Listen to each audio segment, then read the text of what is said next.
আসসালামু আলাইকুম সবাইকে। আজকে যারা এই ভিডিওটি দেখতেছেন, আমি সবার উদ্দেশ্য করে একটি কথা বলতে চাই। বাংলাদেশের মধ্যে এখনও এমন গ্রাম আছে যারা দিনরাত পরিশ্রম করেও আসলে মজুরি সেরকম পায় না। তো তাদের কষ্টটা আসলে বাংলাদেশের সরকার এবং যারা জনগণ আছে কেউ আসলে তাদেরকে দেখে না। তো আমি বলতে চাচ্ছি এরকম একটা গ্রামের কথা। এই গ্রামের নাম হচ্ছে, দাদা এই গ্রামের নামটা কলাবন। এই কলাবন হচ্ছে আদমপুর, পরে হচ্ছে খুরমাঘাট, খুরমাঘাটের পরে হচ্ছে কলাবন। তো এই কলাবনের গ্রামটি হচ্ছে এরকম একটি গ্রাম যে আসলে এই গ্রামে সব মিলিয়ে মনে হয় দুইটি কুয়া আছে। এই দুইটি কুয়া থেকে হচ্ছে সবাই পানি নিয়ে ব্যবহার করে, খাওয়া দাওয়া করে এবং গোসলের খুবই তাদের কষ্ট। তারা হচ্ছে বনের পানি দিয়ে গোসল করতে হয়। তো আমরা যারা বাংলাদেশের মানুষ আছি, যারা বিলাসবহুলভাবে চলাফেরা করতেছি, আমরা যদি সবাই যদি একত্রিত হয়ে যদি তাদেরকে সহযোগিতা করি, তাহলে আমরা আসলে অনেকটাই ভালো হবে এই গ্রামের জন্য। হয়তো বা 10-এর লড়ি 1-এর বোঝা।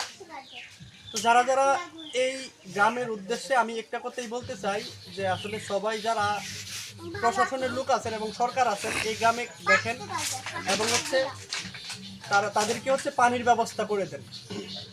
তো এটাই হচ্ছে শেষ কথা। আর সব মিলিয়ে গ্রামের মানুষজন আসলে ভালোলেই পানির জন্য সবাই চেষ্টা করবেন এই গ্রামটিকে আসলে আমরা অন্যভাবে যেন দেখি। আর যেখান থেকেই পারেন এই গ্রামটিকে এসে আপনারা হেল্প করেন।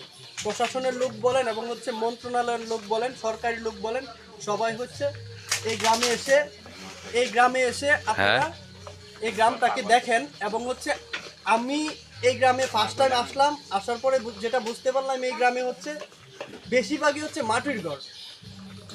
মানুষজনের কষ্ট আর্তনাদ আসলে কেউ দেখতে পায় না। তো এই কারণে সবার উদ্দেশ্যে বলতে চাই এই ভিডিওটা বেশি বেশি শেয়ার করে দিবেন, শেয়ার করে দিয়ে হ্যাঁ। আর তারা চা বাগানে আমরা চিন্তা করি যে সপ্তাহে 7 দিনের মধ্যে তাদের একদিন বন্ধ, 6 দিন কাজ করলে তারা 500 টাকা মজুরি পায়, দিনে 100 টাকা। তো দিনে 100 টাকায় আসলে এখনকার যুগে মানুষের 3 বেলা খেয়ে পড়ে যে যাবে এরকম কোনো পরিস্থিতি নাই মানুষের। তো আপনারা যারা ভিডিওটি দেখতেছেন, আমি এই দাদার উদ্দেশ্যে বলতে চাই, দাদার হয়ে বলতে চাই, আপনারা সবাই ভিডিওটা শেয়ার করে দেন যেন সরকারি লোক দেখতে পায়, এই গ্রামটা যেন উন্নতর দিকে আসে। আমরা চাই যে সবাইকে নিয়ে বাঁচতে, আমরা একা কখনোই বাঁচতে চাই না। তো যারা যারা এই ভিডিওটি দেখতেছেন শেয়ার করে দিবেন প্লিজ। আপনাদের শেয়ারে হয়তো বা তাদের যে পানির ব্যবস্থাটা হয়ে যাবে। তো আমি এই গ্রামে আসার পরে দেখলাম বেশিরভাগই মাটির ঘর, মাটির ঘর, কারো সনের ঘর, কারো টিনের ঘর। টিনের ঘর যারা তারা বড় লোক, কিন্তু বেশিরভাগই মাটির ঘর।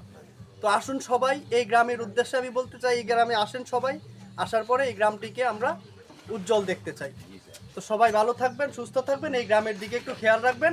কলা বাগান, আদমপুর থেকে খুরমাঘাট, খুরমাঘাট থেকে চাম্পাড়া, চা বাগান, কলা বাগান, এই জায়গায় সবাই আসবেন। এসে মানুষজনকে একটু হেল্পফুল করার চেষ্টা করবেন। আর ভিডিওটা শেয়ার করার উদ্দেশ্য আপনাদের সরকারি লোক, যাতে গভর্নমেন্টের লোক যেন দেখতে পারে। তো ধন্যবাদ সবাইকে, ভালো থাকবেন, সুস্থ থাকবেন।